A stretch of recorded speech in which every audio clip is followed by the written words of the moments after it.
السلام علیکم ناظرین، آپ دیکھ رہے ہیں زی ایج انٹرٹینمنٹ. میں ہوں ظہیر احمد. آج ہم نوسٹیلجیا کی اگلی قسط کریں گے. جو فلموں کا سلسلہ ہے اس کو جاری رکھیں گے. 1969 کی فلموں کی جو تفصیل تھی وہ ہم نے آپ کو مکمل طور پہ بتا دی ہے. 1970 پہ بھی آئیں گے لیکن ایک دو دن کے تاخیر کے ساتھ آئیں گے ذرا پہلے، کیونکہ ہم نوسٹیلجیا کی ایپیسوڈ بھی مس کر رہے تھے اور ایک آدھ فلم کا ریویو بھی دینا ہے. نوسٹیلجیا کی ایپیسوڈ میں سب سے پہلے ہم آپ کو خبر سناتے ہیں ندیم صاحب کی شادی کے حوالے سے، جو کہ 1969 کی خبر ہے. مئی 1969، آل دو شادی جو ہے وہ ستمبر میں ہوئی تھی اسی سال. خبر کچھ اس طرح سے ہے، بلکہ خبر سے پہلے میں آپ کو ایک تصویر دکھا دیتا ہوں. یہ تصویر ہے جناب کسی ہیروئن کی، ایک ڈانسر کہہ لیں آپ. یہ کون ہے یہ آپ نے بتانا ہے کہ ہے کون. دیکھتے ہیں، کیونکہ مجھے بائی دا وے جب تک میں نے ان کا نام نہیں پڑھا مجھے پتہ نہیں چلا تھا، تو آپ ان کا نام ضرور بتائیے گا. یہ کس کی تصویر ہے؟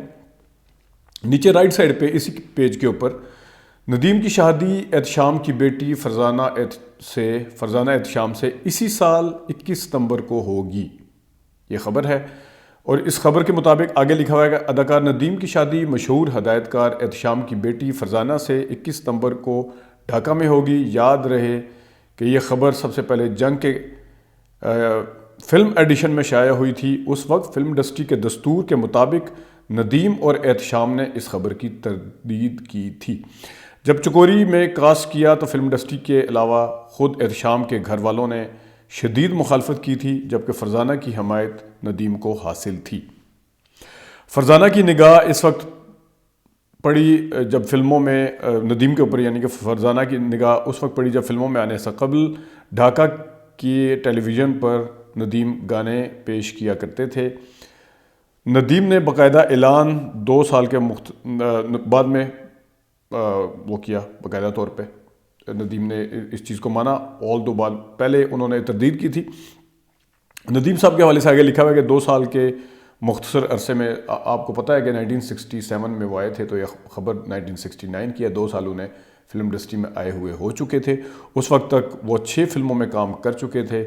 ان فلموں کے نام اور متعدد فلموں میں وہ کام کر رہے تھے. 6 فلمیں ان کی ریلیز ہو چکی تھی. چکوری، چھوٹے نواب، سنگ دل، بہن بھائی، تم میرے ہو، کلی، چاند اور چاندنی میں کہاں، منزل کہاں اور انیلا، یہ فلمیں جو تھی یہ آ چکی تھی ان کی، اور کافی ساری فلمیں اس خبر کے مطابق زیر تکمیل تھیں. ناظرین، نوسٹیلجیا کی اس قسط میں ہم آپ کے سامنے وحید ماجد صاحب کے حوالے سے ایک بہت اہم تحریر رکھیں گے. ہم نے آپ سے وعدہ بھی کیا تھا کہ وحید ماجد صاحب کا ذکر جو ہے ہم ہر ہفتے کرتے رہیں گے، اپنی خبروں کے حوالے سے بھی، ان کے حوالے سے اگر کوئی انٹرویو ہے، اگر کوئی فلم ریویو ہے، اگر کسی کے ان کے بارے میں کوئی تحریر ہے، کوئی خیالات ہیں، وہ ضرور پیش کریں گے. تو وہ بھی ہم لازمی کریں گے. لیکن ابھی ایک چھوٹی چھوٹی خبریں آپ کو اور بتا دیتے ہیں. اس کے ساتھ ہی لکھا ہوا ہے ندیم کی ذاتی اردو فلم گردش، اس میں 2 ہیرو اور 2 ہیروئنیں ہوں گی. جو ہیروئن ہے ایک شبانہ ہوگی، دوسری ہیروئن مغربی پاکستان سے ہوگی. اسی طرح جو ہیرو ہیں وہ ندیم ہوں گے اور دوسرے بھی ایک ہوں گے. لیکن یہ فلم میرے خیال میں شاید کبھی آ نہیں سکی، یہ صرف اعلان تک ہی محدود رہی تھی. اسی قسم کی ایک اور فلم کی خبر ہے، وہ بھی اس کے ساتھ ہی ہے. وہ کچھ اس طرح سے ہے: دنیا گول ہے کے نام سے ندیم اور وحید مشترکہ فلم بنائیں گے. پرویز ملک، مسرور انور، سہیل رانا. پرویز ملک ڈائریکٹر ہوں گے، مسرور انور نغمہ نگار ہوں گے، سہیل انور موسیقار ہوں گے. وہی پرانی ٹیم جو ارمان اور دوراہا اور احسان والی تھی. اور اس میں خبر کے مطابق آئندہ چند روز میں دنیا گول کا پہلا گیت ایورنیو اسٹوڈیو میں صدا بند کیا جائے گا. یہ ہے کچھ خبر اس طرح. اگلی خبر پہ اگر آ جائیں تو وہ کچھ اس طرح سے ہے: طیبہ کو 3 ماہ تک مکمل آرام کا مشورہ. انہیں پیپٹک السر ڈائگنوز ہوا، یعنی اس خبر کے مطابق وہ اس کی مریض ہیں. یونائٹڈ کرسچن ہسپتال میں لاہور میں وہ ہیں، اور ساتھ میں آپ کو دیبا صاحبہ کی اسی ہسپتال میں داخل ہوئے اور لیٹے ہوئے بیڈ کے اوپر تصویر بھی نظر آ رہی ہے. تو انہیں 3 ماہ کا ریسٹ دیا گیا تھا. یہ بھی 1969 اسی اخبار کی خبر ہے، یعنی مکمل آرام کا مشورہ دیا گیا تھا. اس کے بعد آ جائیں اگر تو شمی مارا بالآخر مینا کماری کے، یہ نیکسٹ پیج ہے کہ ہم خیال نکلیں. اور مینا کماری کی ہم خیال کیسے نکلیں؟ وہ یہ ہے کہ محبت ایک دھوکہ ہے جسے لڑکیاں دانستہ کھاتی ہیں. یہ ہے، یہ ان کا کچھ انٹرویو ہے، اس کے انٹرویو میں کی ڈیٹیل میں میرے خیال میں کچھ لمبی ہو جائے گی، ویڈیو لمبی ہو جائے گی، تو اس وجہ سے ہم نے آپ کو یہ سرخی دکھا دی ہے۔ آگے آئیں تو آپ کو نثار بزمی کی فلم شبوں کے افتتاح پر لی گئی تصویر، جس میں آپ کو شوکت حسین رضوی، فضل کریم فضلی، نسیم ثقلین جو ہیں وہ بھی نظر آ رہے ہیں، ساتھ میں نثار بزمی بھی نظر آ رہے ہیں۔ غرناطہ کے سیٹ پر لی گئی تصویر ہے، غرناطہ فلم کے سیٹ پر لی گئی تصویر، یہ بھی آپ کو نظر آ رہی ہے۔ اور اس کے ساتھ ہی سلونی کی تصویر ہے، اور فلم کا نام ہے چور نالے چتر، پنجابی کہتے ہیں نا چور بھی تے چتر بھی، یعنی چوریاں بھی کرتا ہے تے گلاں بھی کرتا ہے، تو یہ وہ ہے۔ اچھا آگے آئیں تو آگے فردوس اور اعجاز کی فلم ہے عشق نہ پوچھے ذات، یہ مشہور جوڑی تھی، اس کا ہم نے 1969 میں کی خبروں میں تذکرہ بھی بہت زیادہ کیا۔ اب اگلے پیج پہ اگر آ جائیں تو دیبا اور وحید مراد کی ایک تصویر ہے تم ہی ہو محبوب میرے، یہ بھی 1969 کی فلم تھی شباب کرانوی صاحب کی، اس کی تصویر ہے۔ آگے نیچے آئیں تو عالیہ اور اقبال حسن دھی رانی میں، یہ بھی ہم 1969 میں اس فلم کی تفصیل آپ کو سینموں کے ساتھ بتا چکے ہیں۔ سنگیتا اور کمال ایرانی فلم پتھر کے صنم میں آپ کو نظر آ رہے ہیں، اسی طرح رانی اور نغمہ نگار خواجہ پرویز جو ہیں وہ بیٹھے ہوئے نظر آ رہے ہیں۔ نیلو کی ایک تصویر ہے فلم جنگلی کے لیے، اور ایک اور بڑی اس میں مضمون شائع ہوا ہے، تھوڑا سا الگ سا ہے، رقص کی ماہر اداکارائیں کہاں گئیں، نئی فنکارائیں کہاں سے آئیں گی، اور رقص کی اداکارائیں اس میں لکھا ہوا ہے کہ رقشی سے پتنی زمرت تک، جو رقص کے لیے مشہور تھیں اس زمانے تک 1969 تک، ان میں کچھ تفصیل اس طرح سے ہے جن کے نام میں آپ کو بتا دیتا ہوں۔ نادرہ، شعلہ، رقشی، ریحانہ، ایمی منوالا، ایمی منوالا یہ وہی ہیں جو حسن طارق کی بیوی بھی رہی ہیں، پنہ یہ جزنی پنہ صاحبہ جو ہیں ایس سلیمان کی بیوی رہی ہیں، چھم چھم اور فریدہ، یہ وہ اداکارائیں ہیں جن کا ذکر ہے۔ اگلے پیج پہ اگر آ جائیں، بنگالی کی ساحرہ افروزہ سے، یہ افروزہ سے شبانہ، یعنی کہ جو شبانہ فلم تھی چکوری فلم، شبانہ ہیروئن جو تھیں وہ چکوری فلم میں آئیں، اور ندیم صاحب کی جو ایک اور فلم تھی اناڑی پرانے والی اس میں بھی تھیں، اور بھی کافی فلموں میں آئیں، بنگال کی تھیں۔ اس میں انہوں نے لکھا ہوا ہے کہ چکوری میں بہترین اداکاری کے باوجود اسے کوئی ایوارڈ نہیں ملا، یہ تو زیادتی ہے ویسے اگر۔ اور پھر نیچے تصویر ہے ریمان، اداکار ریمان جو تھے وہ سنگیتا فلم کنگن سنگیتا کی پہلی فلم تھی، یہ بھی ہم نے آپ کو دکھایا پورا کہ کیا تھا وہ سارا۔ اب میں آپ کو وحید مراد صاحب کے حوالے سے ایک تحریر بتاتا ہوں جو کسی نے لکھی اس زمانے میں۔ وہ تحریر کچھ اس طرح سے تھی کہ بلکہ ایک اس پہ جانے سے پہلے ایک اور چیز بھی آپ کو دکھا دیں، پیج نمبر 3 کے اوپر بھی ترانہ کی تصویر ہے جو جنگ کے فوٹوگرافر نے اس وقت اتاری، وہ گزشتہ دنوں جھک گیا آسمان کی فلم بندی کے لیے کراچی آئی ہوئی تھی اداکارہ ترانہ، یہ ہے۔ اور نیلو گزشتہ دنوں زرکا کی عکس بندی زرکا فلم کے لیے کراچی آئی تھی، ساتھ میں انہوں نے اپنی بیٹی زرکا کو بھی اٹھایا ہوا ہے۔ نیچے ایک تصویر ہے شمیم آرا اور سنتوش رسل کی، یہ بھی ہے۔ اور زیبا علی جو ہے سوالوں کے جواب دے رہی ہیں، محمد علی کی جو اہلیہ، وہ کچھ جو پرستار وغیرہ کویشچن وغیرہ لکھتے ہوں گے ان کے جوابات دے رہی ہیں۔ اب ہم آپ کو وحید مراد صاحب کی تحریر کے بارے میں بتا دیتے ہیں۔ وحید مراد اگر اداکار نہ بنتا تو آج کرکٹ کا کھلاڑی ہوتا، یہ ہے۔ وحید مراد کی 3 تصویریں آپ کو نظر آ رہی ہیں، درمیان میں وہ بیٹھے ہوئے ہیں۔ رائٹ سائڈ پہ آپ کو ایک تصویر نظر آ رہی ہے بیٹنگ کرتے ہوئے، بڑا خوبصورت انداز ہے، اور میرے خیال میں بولنگ کا ذرا زیادہ خوبصورت انداز ہے بیٹنگ کے مقابلے میں، تو ویسے سنا ہے کہ بولنگ زیادہ اچھی کرتے تھے۔ وحید مراد نفسیاتی کسوٹی پہ، یہ منیر حسین تھے، کرکٹ کی دنیا سے وابستہ تھے، انہوں نے کیا کہا اس کسوٹی کے حوالے سے وہ ذرا میں آپ کو سنا دیتا ہوں۔ وحید مراد کا شمار بلا شبہ پاکستان کے ان صف اول کے اداکاروں میں کیا جا سکتا ہے جن کے متعلق یہ کہا جاتا ہے کہ وہ فن کی بلندیوں کو چھو رہے ہیں۔ وحید مراد نے ایک قلیل عرصہ میں ترقی کے جو کٹھن مرحلے طے کیے ہیں، منزلیں طے کی، اس کی دیوانہ وار لگن کا اظہار ہوتا ہے جو وحید کی اس فن سے واقف ہیں۔ وقت کے ساتھ ساتھ تبدیلیاں ناگزیر ہیں۔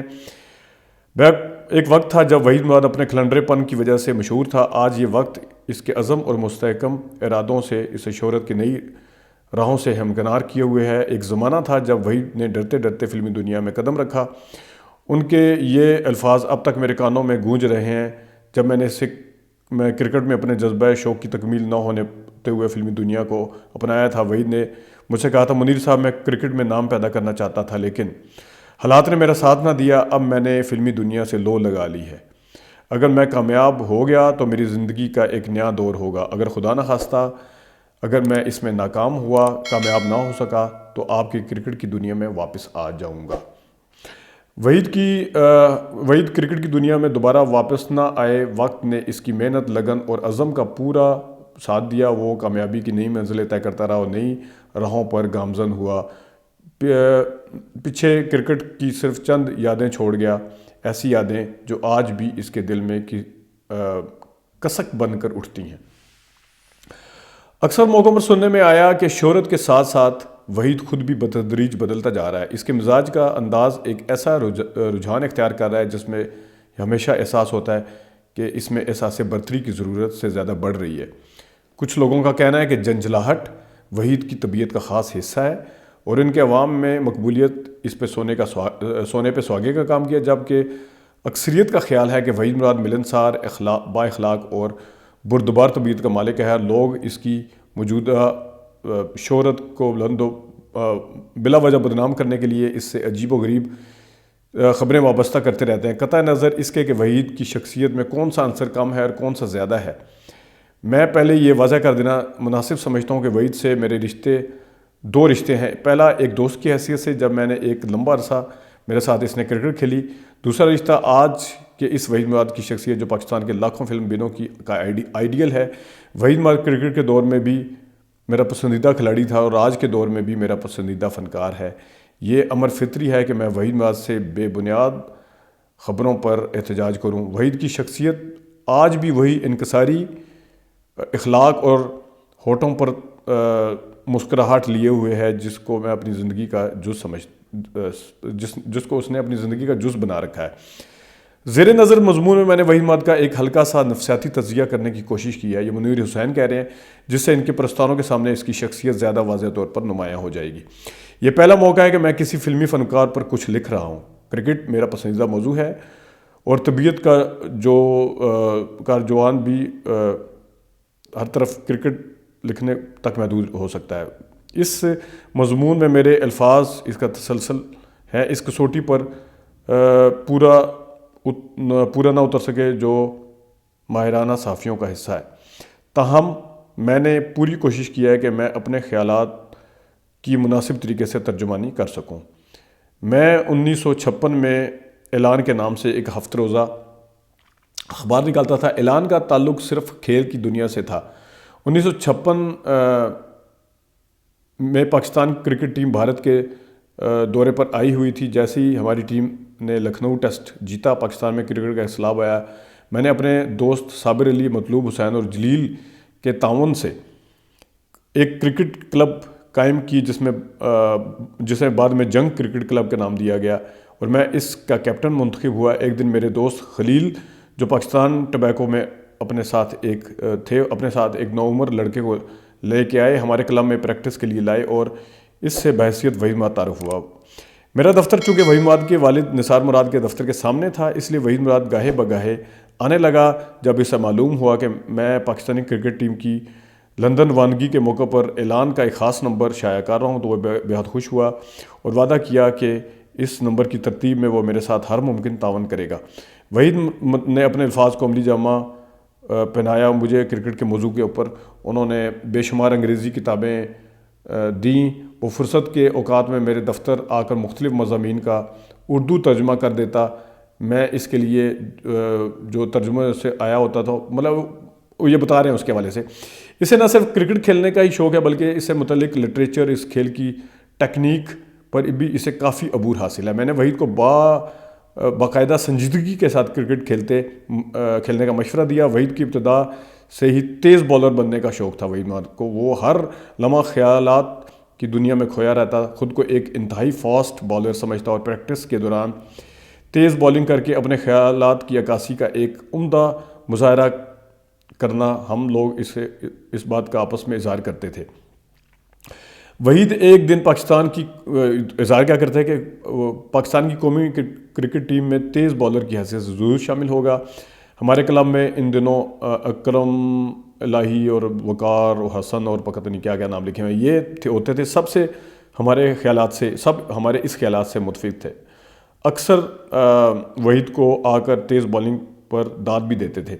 یہ میرا خیال ہے کہ میں یہ کہنے میں حق بجانب ہوں کہ اگر وحید کے خیالات کو فلم کی طرف خیالات نہ جاتے تو وہ آج کرکٹ کا ایک نامور کھلاڑی ہوتا، اور جتنی شہرت اسے آج فلمی دنیا میں حاصل ہے اس سے کہیں زیادہ اسے کرکٹ کے کھلاڑی کی حیثیت سے حاصل ہوتی. فلمی دنیا میں آج اسے صرف پاکستان کے عوام جانتے ہیں، لیکن کرکٹ کی کھلاڑی کی حیثیت سے وہ انٹرنیشنل شہرت کا حامل ہوتا. اکثر صحافی جب وحید ماد کے لیے لکھتے ہیں کرکٹ اس کا محبوب کھیل ہے تو ان کی نگاہیں وحید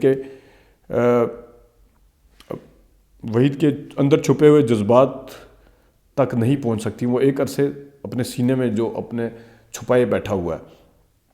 وحید کے لیے یہ کہنا کرکٹ ان کا محبوب کھیل ہے موضوع نہیں. میں کہتا ہوں کرکٹ وحید کی زندگی ہے، اسے اپنے فن سے بھی زیادہ پیار ہے. وہ آج بھی اپنے ماضی کے خیالوں کو یاد کر کے تڑپ اٹھتا ہے جب دن رات کرکٹ کا نامور کھلاڑی بننے کے خواب دیکھا کرتا تھا. آج بھی جب وہ فرصت کے اوقات میں گاہے بگاہے میچ کھیلتا ہے تو اپنے والی پرانی کسک محسوس کیے بغیر نہیں رہ سکتا اپنے دل کے اندر. آپ کو یہ پڑھ کر تعجب ہوگا کہ کرکٹ سے اپنی علیحدگی کی وجہ وہ میری ذات سے منسوب کرتا ہے. یہ منیر حسین کہہ رہے ہیں. ان کا اظہار اس نے خود اپنی زبان میں میرے سامنے کیا. آئیے اس واقعے کو پڑھ لیجئے. یہ وحید کی ذہنی امتزاج اور اس کی خیالات کا عکاسی کرتا ہے. جنگ کلب میں پریکٹس کے دوران میں وحید ماد کو ہمیشہ کوشش رہی کہ وہ نئی گیند سے بولنگ کرتا رہے. یہ وہ زمانہ تھا جب وحید نے پہلی مرتبہ ایس ایم یوسف کی فلم اولاد میں کام کیا تھا. میں نے اسے کئی بار سمجھایا کہ ہر روز نئی گیند فراہم کرنا ممکن نہیں.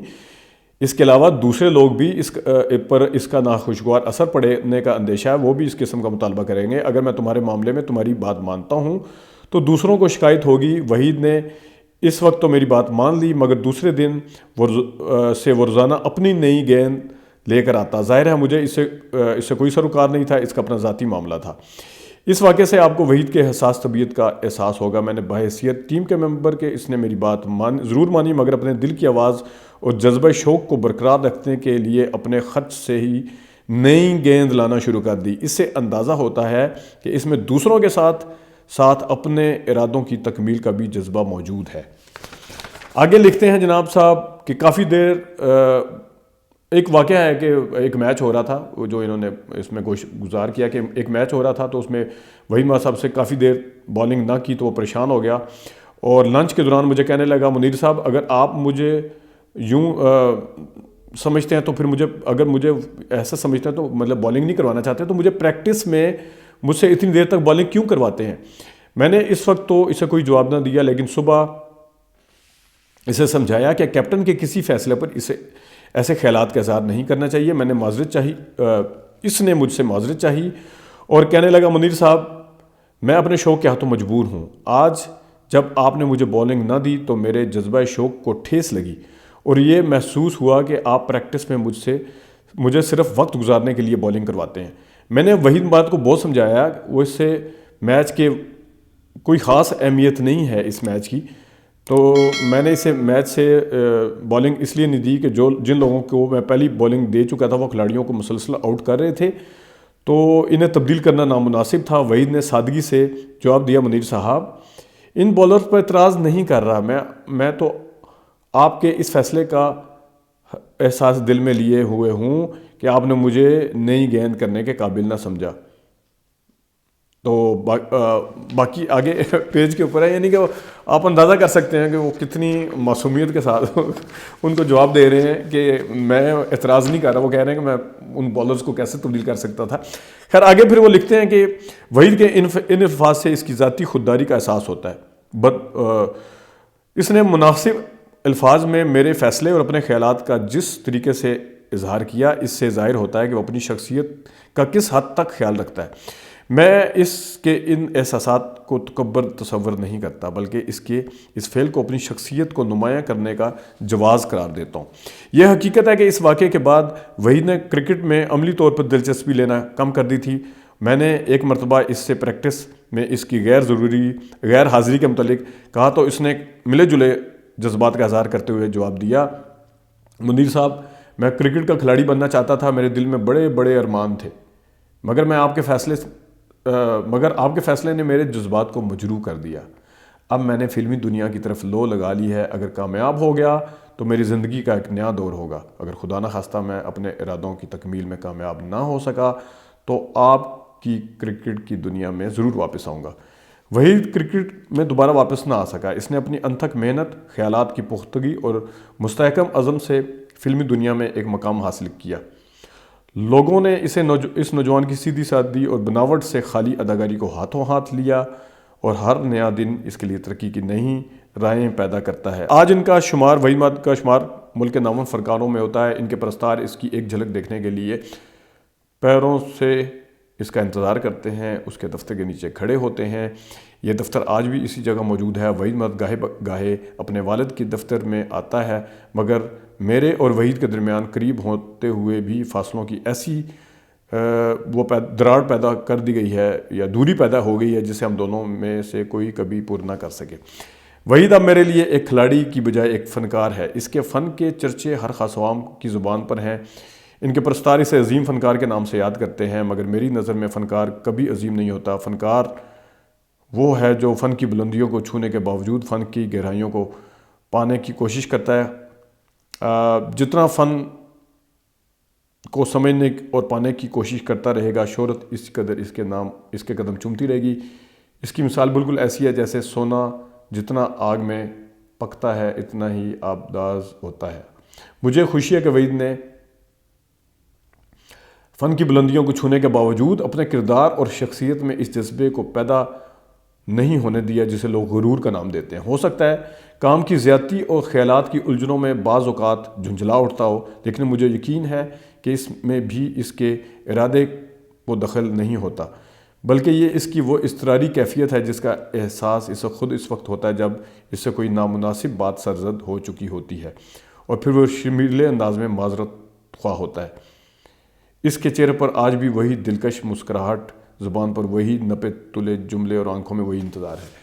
ناظرین، یہ وحید ماد صاحب کے حوالے سے تحریر ہے۔ اکثر باتیں، اکثر خیالات لوگ اپنے اپنے باتوں کا، اس زمانے کے اخبارات میں بھی لوگ آپ خبریں پڑھتے ہیں کہ وہ کس قسم کی شخصیت کے مالک تھے۔ کچھ کے حوالے سے آپ نے ابھی دیکھ لیا کہ نفسیاتی کسوٹی کے اوپر جب ان کو پرکھا گیا، اور یہ حقیقت ہے کہ وہ اکلوتے تھے، لاڈلے تھے، ان کی بہن نہیں تھی، ان کا بھائی نہیں تھا، جو ان کی شخصیت کا جو ایک حصہ تھا وہ اندر سے بہت حساس طبیعت کے مالک تھے۔ آپ نے ان کی ان باتوں سے بھی اندازہ لگا لیا۔ ناظرین، یہ تو تھی نوسٹیلجیا کی اگلی قسط۔ ہم اگلی کسی ویڈیو کے ساتھ حاضر ہوں گے۔ آج کے لیے اتنی اجازت دیجیے۔ اللہ حافظ۔